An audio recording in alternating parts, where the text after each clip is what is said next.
กินข้าวแล้วก็สิมามอบเงินให้พานท่องแท้อันนี้แม่นเงินจาก FC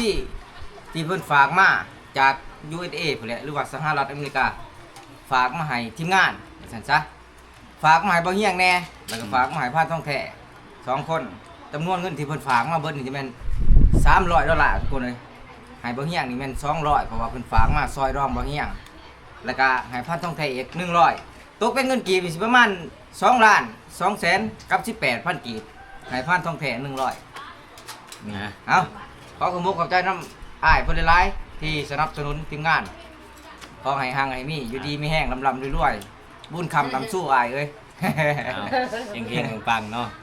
ที่จริงเพิ่นฝากมาหันก้อนหน้านี่ก็มีอยู่บ่แม่นว่าเพิ่นสิให้แต่เท่านี้นะหลายกว่านี้เพิ่นก็เคยให้มาแล้วหน้าเพิ่นเฮาก็บ่ได้เห็นได้ยินแต่เสียงในโทรศัพท์ซื่อฮัลโหล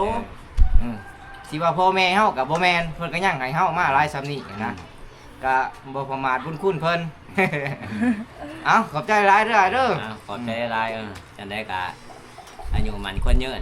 ให้โชคให้มันขอบใจเอานี่แล้วเงินส่วนที่เหลือเลยมันเงินเบาเฮียงเองกำลังถอนออกทุกคนเลยถอนออกมาให้ค่าดองโอเลี้ยงนี่ให้ค่าดองโอเลี้ยงเงินค่าดองโอเลี้ยงตัวนี้ก็แม่นนี่อีแม่ยืมอีแม่เมื่อบานเมีย5,000เอานี่อีแม่นี่ใช่นี่เจ้าตัวไหนมันค่าดองโอเลี้ยง10 ล้าน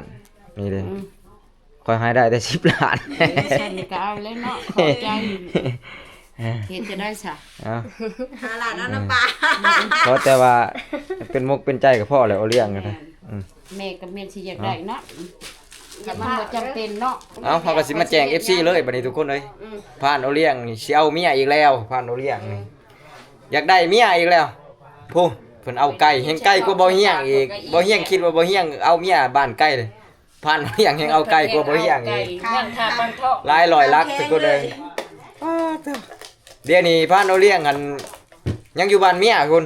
อยู่นำเมียเลยทุกคนไปห้องไปขอกันแล้วเรียบร้อยค่าดอง15 ล้านงัว2โตแล้วก็หมู2โตนี่แหละประมาณนี้แหละสมมาโคตรยังต่างๆแล้วอยู่เนาะค่าเฒ่าค่าแก่ยังต่างๆยังเหลือแต่เฮาสิไปปรุงค่าดองไปสู่ไปขอแล้วก็ไปบันไปแต่งเลยและยังอีกบ่เกินวัง 4-5 วันนี่แหละทุกคนเลยมีแต่เหยียบเอาได้มันบ่นี่อยากได้เมียพานโอเลี้ยงก็ได้ไปอยู่น้ำนาบ่าวแหละอยู่สวรรณเขตไปเฮ็ดเวียกเฮ็ดงานอยู่พุ่นแล้วก็ไปได้เมียอยู่พุ่นซ้ำนี้แหละทุกคนสำหรับข่าวโอเลี้ยง